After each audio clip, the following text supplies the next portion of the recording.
Mesdames et messieurs, je voudrais m'adresser à tout le monde. Chacun d'entre vous pouvez être président, pouvez être responsable du M5 RFP. Je vais donc faire l'économie des titres. Je voudrais d'abord, en votre nom, m'incliner devant la mémoire de toutes les victimes militaires et civiles de la crise que nous vivons. Mais tout près de nous, actualité oblige, je voudrais aussi en votre nom m'incliner devant la mémoire de toutes les victimes des inondations de ces derniers jours. À Bla, Bamako, à Ségou, à Gao, à Ansongo.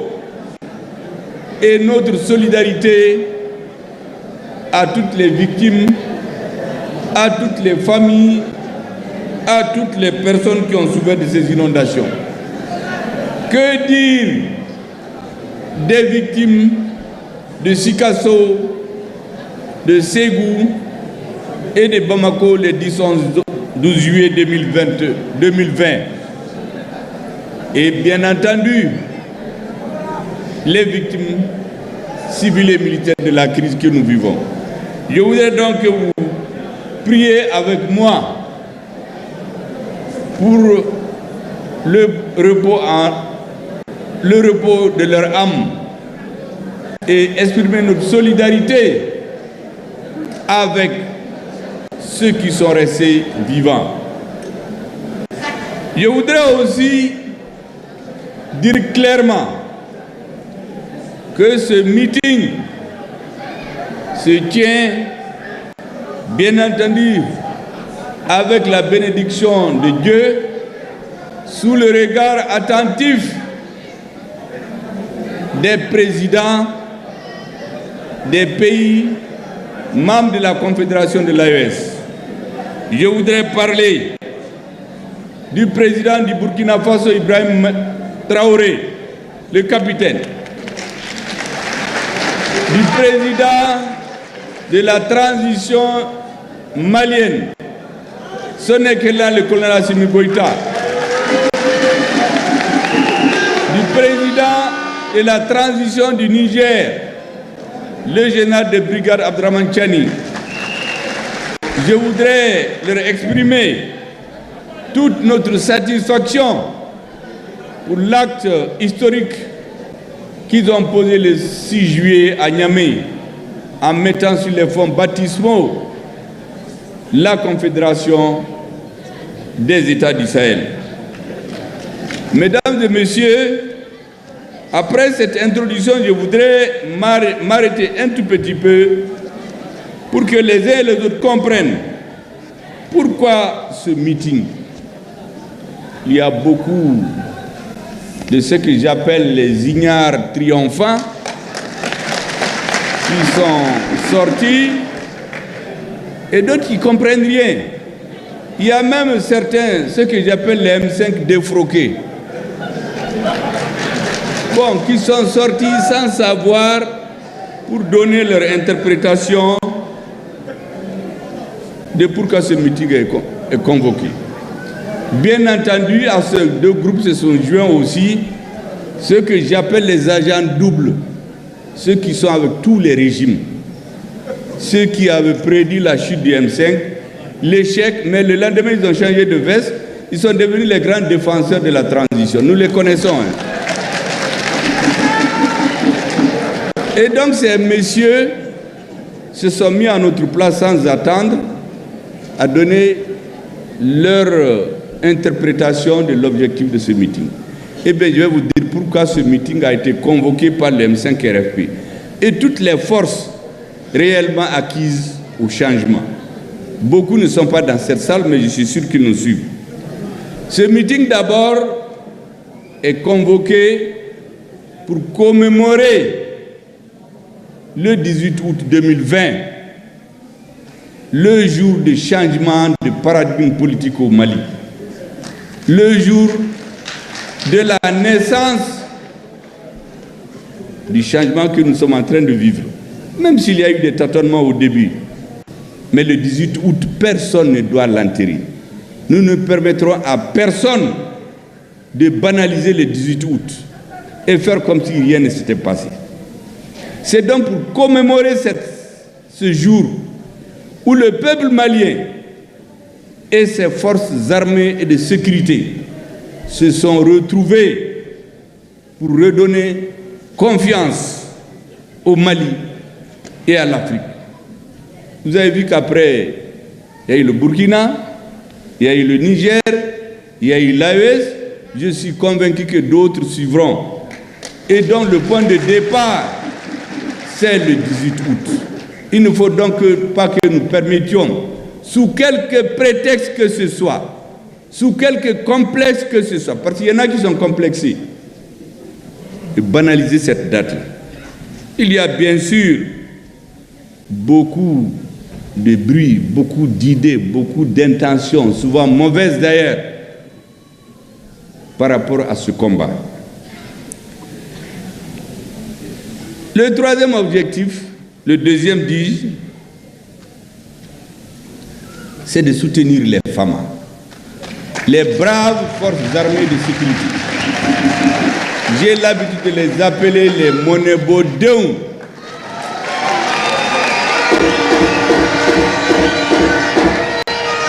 Oui, Moné de Boana. Nous étions perdus. Nous avions perdu l'espoir. Nous avions perdu notre pays. Ce sont les femmes, au prix du sacrifice ultime, qui nous ont restitué notre honneur, qui nous ont redonné la confiance, qui ont redonné confiance à l'Afrique et à tous les progressistes du monde. Aujourd'hui encore, des hommes continuent de tomber. Pendant que nous nous réussissons ici, il y a quelques ignares qui ont dit qu'il faut nier qu'il y ait même des morts. Je pense que s'ils étaient dans un autre pays, on allait les amener au front pour qu'ils comprennent ce qui se passe là-bas. Il ne s'agit pas de nier ce qui se passe, mais de le reconnaître et saluer ceux qui sont restés vivants et les encourager à continuer. Nous avons dit très clairement que dans la bataille actuelle, le Mali est comme une personne qui grandit. Vous tombez, vous vous levez, vous tombez, vous vous levez, jusqu'au jour où vous arrivez à marcher directement. Et c'est pour cela que j'ai dit que l'armée malienne peut perdre des batailles, mais elle va gagner la guerre. Elle va gagner parce que elle va gagner. S'il vous plaît, les klaxons, il faut les garder pour après. Ceux qui sont venus pour écouter les klaxons, ce n'est pas ceux qui sont majoritaires ici. Les gens sont venus pour écouter ce qu'on va dire. Ceux qui sont venus saboter aussi, il ne faut pas qu'ils profitent de ce meeting pour empêcher que les Maliens écoutent leur message. Nous connaissons dans les meetings ce qui se passe. Il y a certains qui trouvent des vuvuzelas, ils se faufilent entre les gens pour qu'on n'entende pas ce qu'on dit. Ils se mettent à dire ce qu'ils veulent. Ce que je voudrais dire, c'est que notre armée, nous n'allons jamais oublier ce qu'elle nous a fait. Reconnaissance éternelle aux femmes.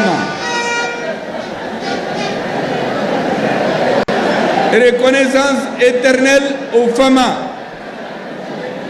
Le troisième objectif, pour toujours rester dans la même ligne, c'est que les femmes vont continuer à gagner la guerre.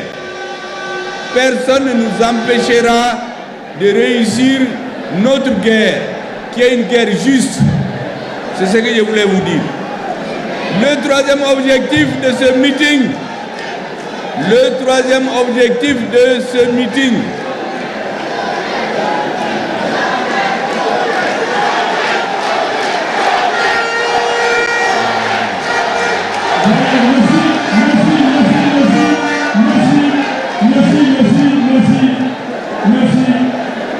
crois que Vous avez montré à ceux qui sont venus saboter, qui sont venus sur un terrain composé d'hommes et de femmes convaincus.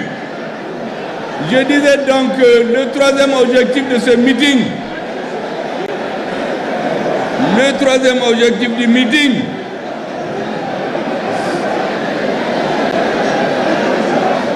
c'est de rappeler, pour que personne n'oublie, les principaux objectifs que le peuple malien a poursuivis pendant des mois de manifestations. Autrement dit, les objectifs du changement. Il y a plusieurs mesures, mais je vais les résumer en 5. Premièrement, nous avons exigé, le peuple malien a exigé la sécurité. Et aujourd'hui, personne ne peut nier la montée en puissance des forces armées maliennes.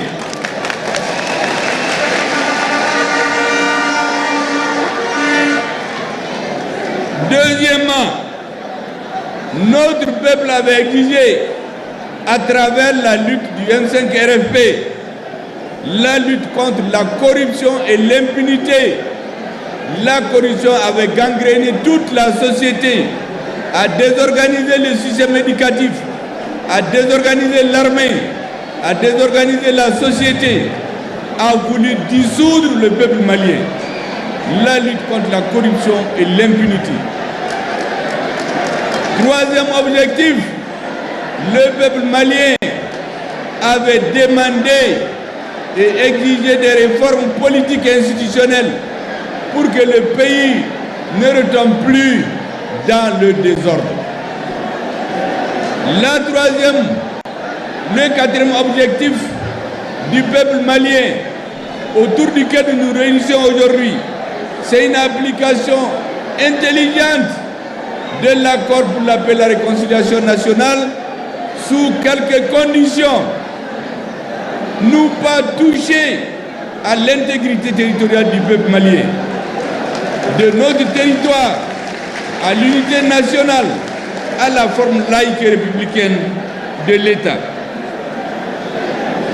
Nous avons ensuite demandé qu'il y ait un accord pour l'équilibre de la société, pour que nous ayons un État stable, un accord politique à l'issue duquel le gouvernement et les syndicats établiront un pacte social pour le développement et la stabilité. Je voudrais ici, de façon particulière, comme je l'ai fait pour les forces armées de sécurité, féliciter les syndicats. Vous savez qu'aujourd'hui, si nous avons un État stable, c'est parce que les syndicats ont joué le jeu. Dans beaucoup de forces étrangères, on démarché les syndicats au Mali. Elles n'ont pas réussi. Ces syndicats, c'est l'UNTM, c'est la CSM, c'est la CDTM, c'est la CMT. Ces syndicats font honneur aujourd'hui au peuple malien.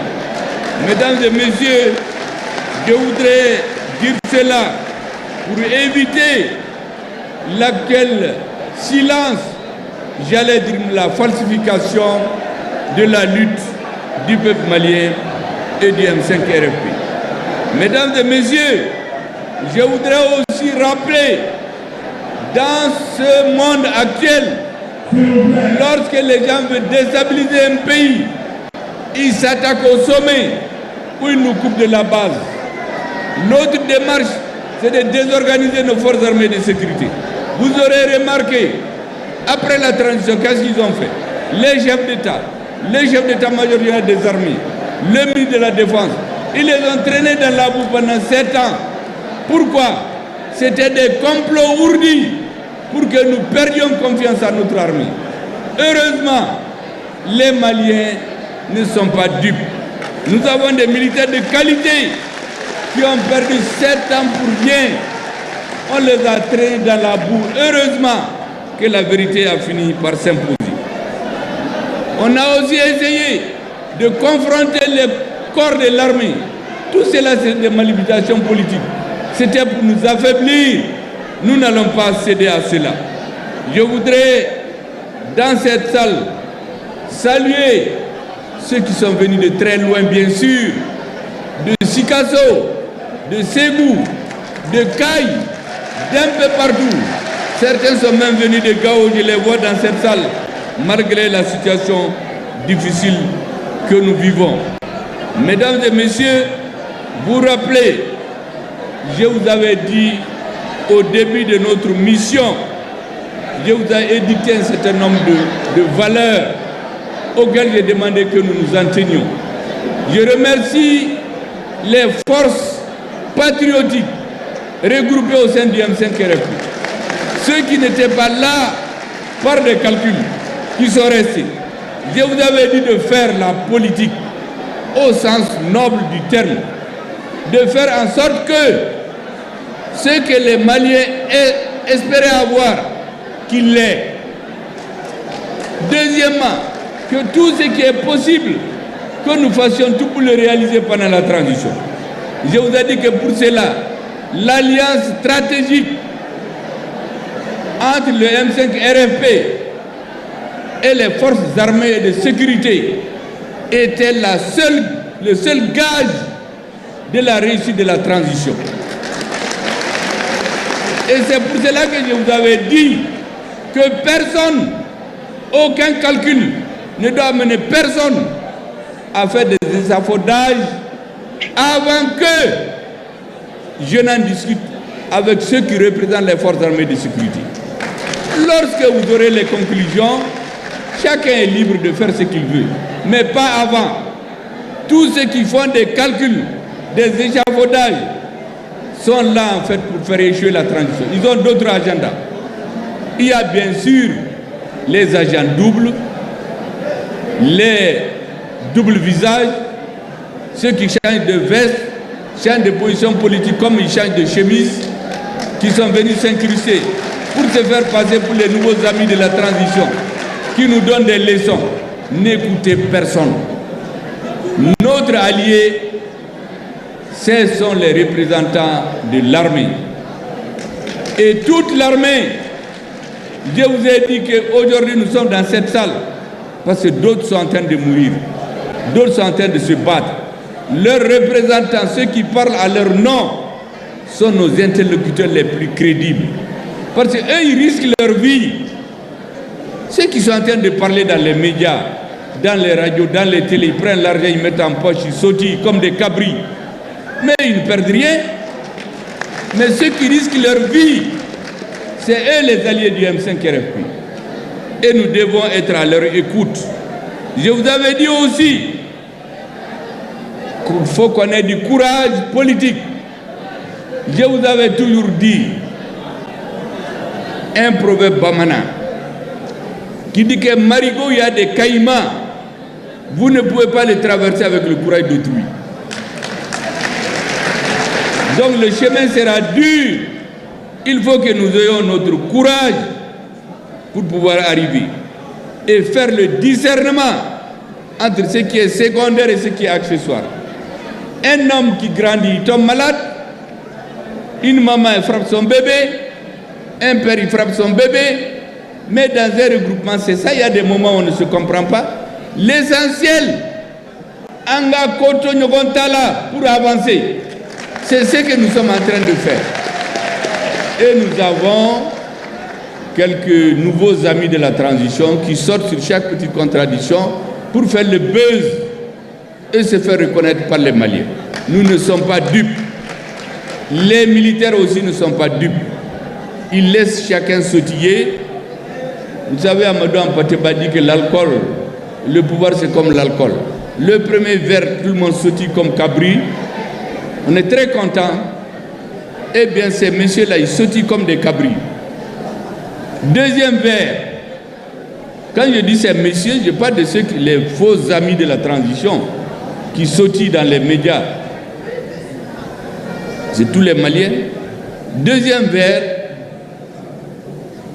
on devient très fort. On est menaçant. On connaît tout. Tout le monde vous suit. Ils veulent nous amener dans ça. Nous n'allons pas nous tromper. il faut garder la tête froide, être modeste. Nous n'allons jamais apparaître comme un lion. Parce qu'après cette étape, Amadou Hampâté-Bâ a dit qu'on devient comme un cochon. On détruit tout ce qu'on a construit.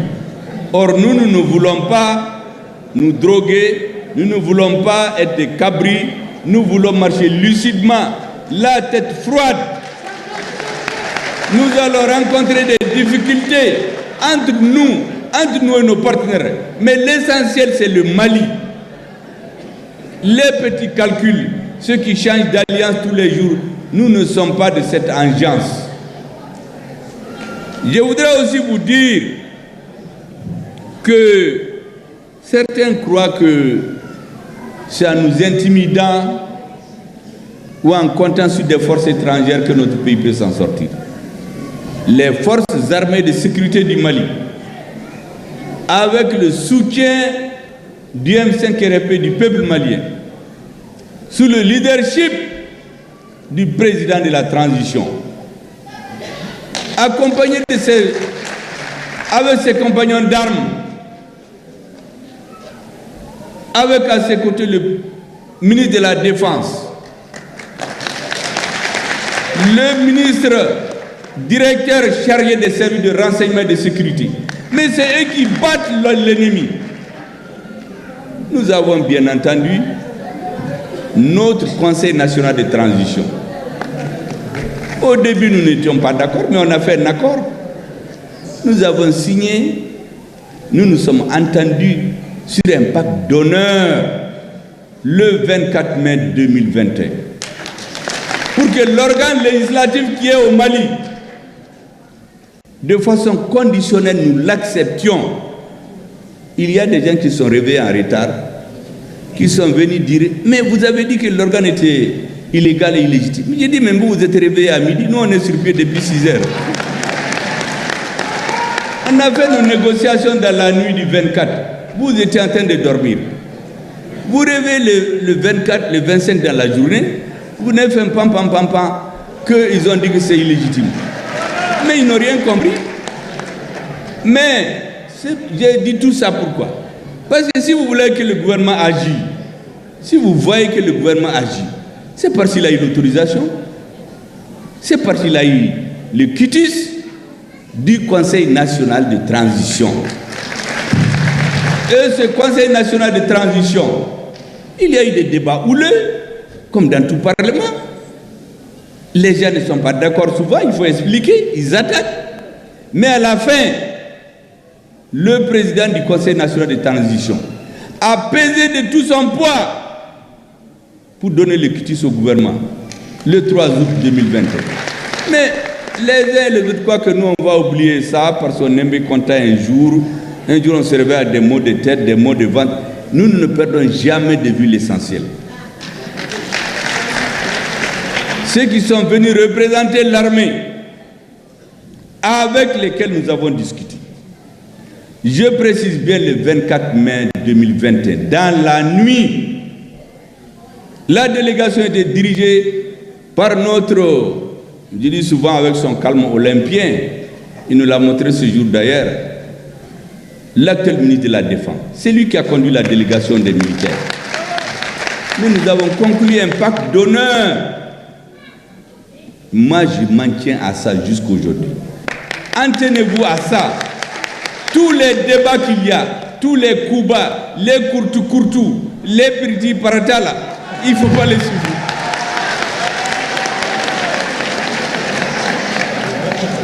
Parce que quand vous voulez atteindre des grands objectifs, il faut faire la part des choses entre ce qui est accessoire et ce qui est secondaire et ce qui est fondamental. Ce qui est fondamental, c'est les résultats que la transition a atteints. Personne ne doute aujourd'hui des résultats dans le domaine de la sécurité. Nous avons remercié toutes ces forces étrangères qui étaient un voile qu'on nous a mis sous la tête. Je crois que certains Maliens, je les entends ces derniers jours, dire oui, il faut négocier avec les terroristes. Les populations de Mopti, de Tombouctou, de Gao, de Menaka, de Kidal, de Tessalit, il faut que ça soit dit, entendu par les nouveaux amis du M5. N'accepteront jamais subir l'humiliation encore que notre peuple a subi pendant 30 ans. Lorsque des citoyens maliens se mettent à assumer un acte terroriste, la tuerie des populations qui étaient dans le bateau de Tombouctou. Mais ceux qui assument ces tueries-là, vous voulez qu'on aille négocier sans parler? Il faut les poursuivre et les juger. S'ils veulent des négociations, mais ils reviennent comme des Maliens, ils se mettent sous le coup de la justice, elle peut les libérer, les Maliens peuvent pardonner, mais les humiliations que nous avons subies pendant des années, nous n'allons pas les oublier. Je voudrais vous rappeler quelques exemples. Vous rappelez ici, parce que les autres comptent sur l'oubli des Maliens, la mort dans l'âme. Nous avons suivi des humiliations pour le peuple malien. Jusqu'à la rectification au Conseil national, au Conseil de sécurité de l'ONU. C'est des ministres et des ambassadeurs d'autres pays qui lisent les résolutions concernant le Mali. Le ministre du Mali est assis en arrière. À partir de la rectification, c'est fini. C'est notre ministre. Et c'est pour cela que nous avons demandé à partir de 2022 que les pays qui soutiennent les terroristes, nous avons les preuves. Je profite pour réitérer cette demande du Mali, que le Conseil de sécurité organise une session spéciale pour que nous donnions les preuves. Tous ces terroristes-là sont créés, armés, entretenus par des forces étrangères. Mais cette humiliation, à partir de la rectification, c'est notre ministre des Affaires étrangères qui parle. Avant, les Maliens ne savaient même pas qu'on avait un ministre des Affaires étrangères là-bas. Vous vous rappelez, pendant 7 ans, tous les 6 avril, il y a une fête d'indépendance de la République fantomatique de l'Azawad à Kidal. Et l'aménagement a fait des avions. Tous les ambassadeurs s'en vont. Et en 2017, il y a un représentant de l'aménagement qui a même eu le culot de souhaiter la bienvenue à la délégation malienne à Kidal, sur nos territoires. Je crois que les gens ont oublié tout ça. Moi, je n'ai rien oublié parce que je note tous les jours ce qui se passe. Donc, j'ai simplement regardé mes archives. Parce que les humiliations, nous n'allons jamais les oublier. Pendant 7 ans, les morts ne se comptaient pas. À Djabali, au Gassago 1, au Gassago 2, Boulkesi, Konna, Sabando, Ndeliman, etc. Les gens ont l'impression d'oublier tout ça.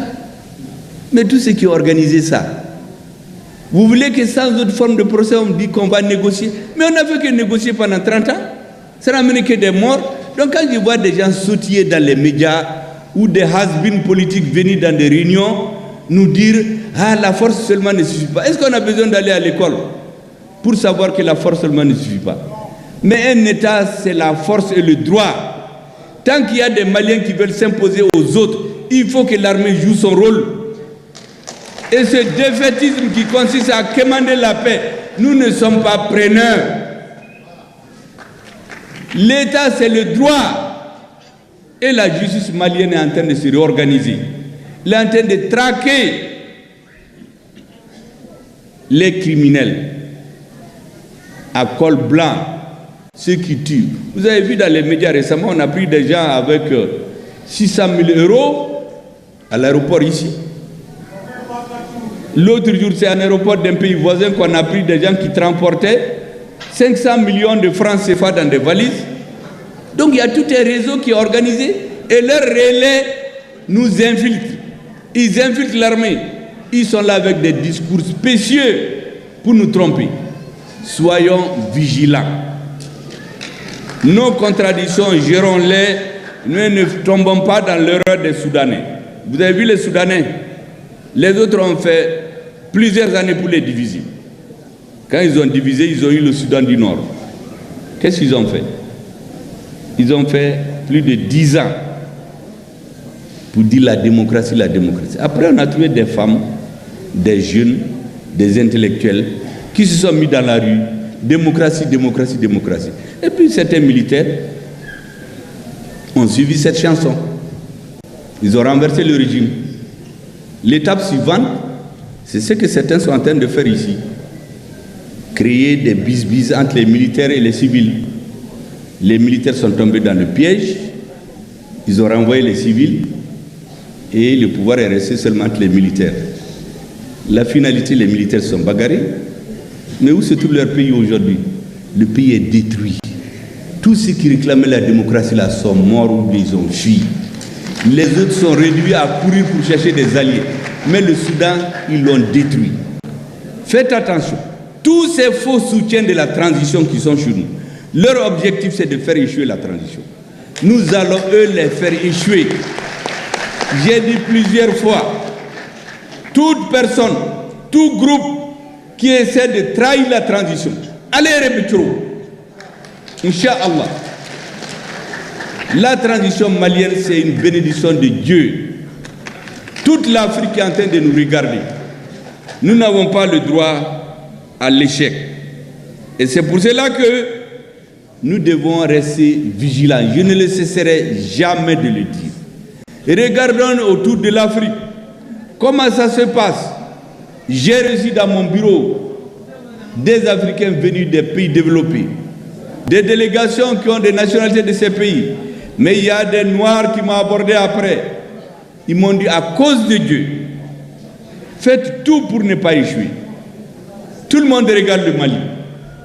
Toute l'Afrique regarde le Mali. Tout le monde progressiste regarde le Mali. Vous croyez que ça tombe dans l'oreille d'un sourd?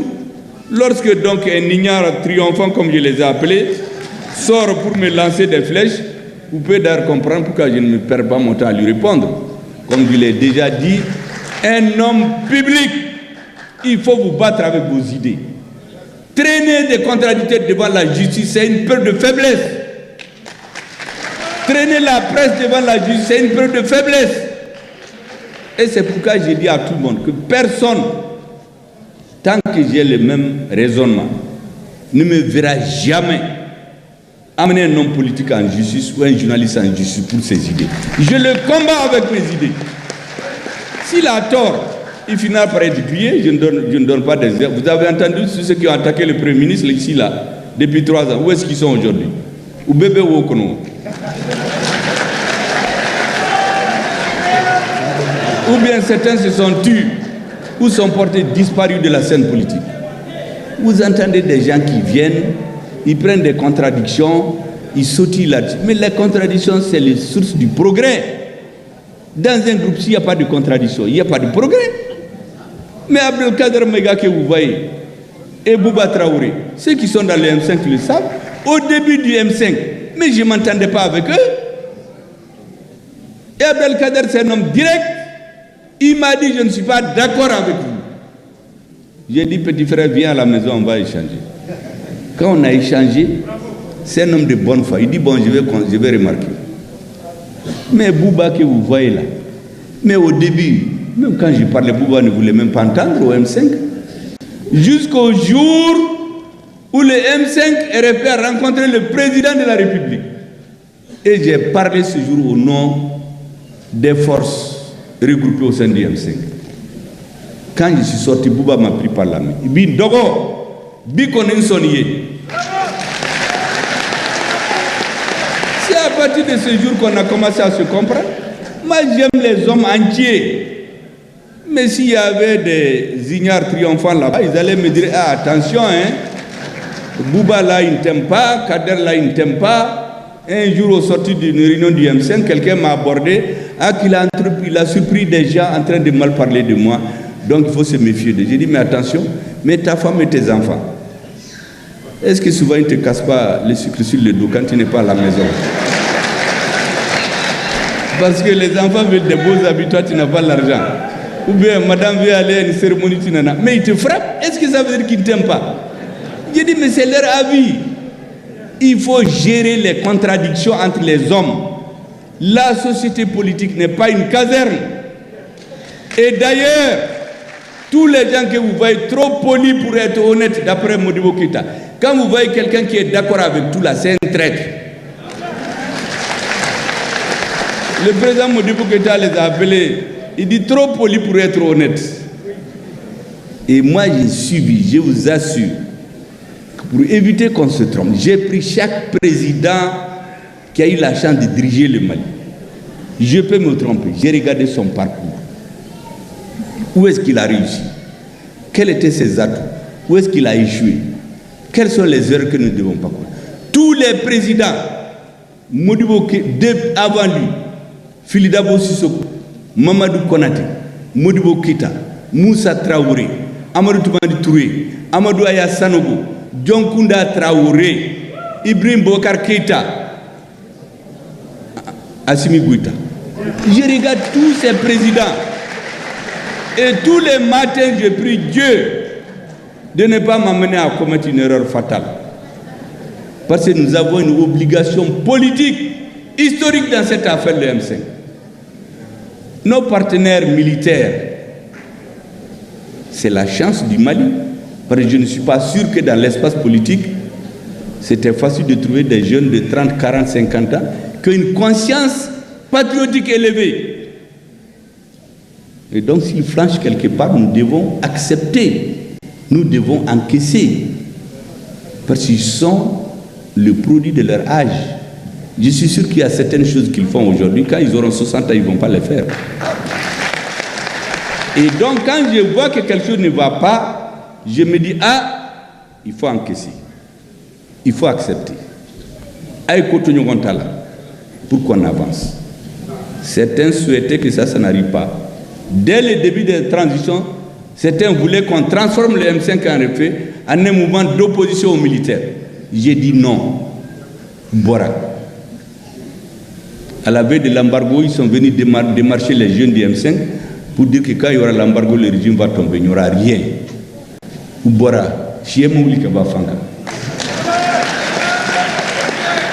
Il y en a qui ont dit aux jeunes, le pouvoir ne dépasserait pas 3 mois.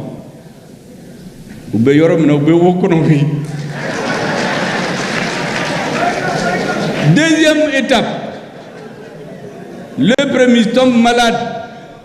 Des gens très polis s'organisent pour tromper les militaires, profitant de leur jeunesse et leur mauvaise analyse, bien analyse erronée de la situation politique. Ah, le premier ministre, il veut être président, il veut tromper les militaires.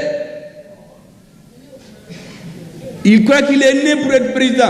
Vous croyez que c'est quelqu'un qui choisit d'être président? C'est Dieu qui décide, c'est lui qui doit être président là. Il y a 3 ou 4 ans, est-ce que quelqu'un pensait que j'allais être ici pour parler devant vous comme Premier ministre? Jamais. Personne n'avait pensé qu'Assimi Goïta allait être là. Il était au front. Il côtoyait la mort. Tous les militaires qui sont là aujourd'hui, c'est des gens qui ont fait entre 15 et 18 ans au front. Côtoyer la mort. Pendant que d'autres étaient ici à Bamako dans les courtes, dans la corruption, dans les terrains, dans les vols et dans les combinaisons avec l'étranger. Et s'ils viennent, je dois leur faire confiance. S'ils font des erreurs, je dois attendre de comprendre. Si on a l'occasion, on s'explique. S'ils ne veulent pas qu'on s'explique, je les laisse. Le bénéfice de l'âge doit jouer. Nous avons une responsabilité morale, historique, particulière dans la transition au Mali. C'est pour cela qu'il y a des choses que vous ne comprenez pas. Je vous dis, acceptons, avançons. Ceux qui sont dans l'erreur vont comprendre. Je suis convaincu qu'à la fin de la transition, la sagesse va prévaloir. Nous allons nous retrouver avec vous et avec d'autres pour dire comment la transition malienne doit continuer. Mais est-ce qu'on a besoin de rentrer sur Facebook, sur Internet, faire du boucan pour trouver le chemin pour le peuple malien? Pas du tout. C'est dans la sagesse, dans la réflexion, dans la patience, c'est en ce moment que les choses vont changer. Certains sont venus dire On va changer le Premier ministre. J'ai entendu même quelqu'un dire, mais Assimi n'a qu'à prendre ses responsabilités. On n'a qu'à changer le Premier. Vous croyez qu'on a ramassé le Premier dans les caniveaux?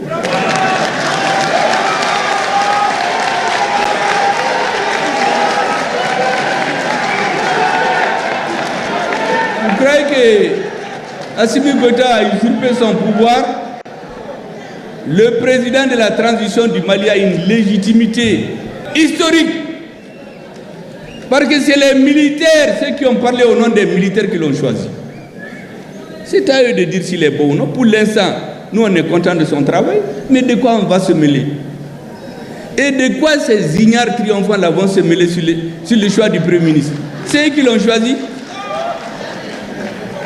Mais le président était le produit d'un double consensus.